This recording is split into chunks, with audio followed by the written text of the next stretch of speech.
ఒక Congress party leader ఉండొచ్చు, ఒక బీఆర్ఎస్ పార్టీ లీడర్ ఉండొచ్చు, ఒక జనసేన పార్టీ లీడర్ ఉండొచ్చు, తెలుగుదేశం పార్టీ కార్యకర్తలు ఉండొచ్చు.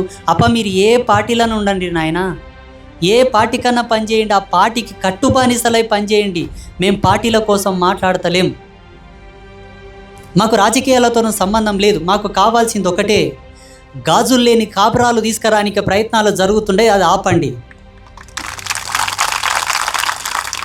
నష్టన బొట్టు పెట్టకుండా, నష్టన బొట్టు లేకుండా, సికలో పూలు లేకుండా దగదగలాడుతూ అఖండ సౌభాగ్యమూర్తులైతున్నటువంటి నా తల్లుల యొక్క జీవితాలను మార్చే కుట్రలు చేస్తున్నారు.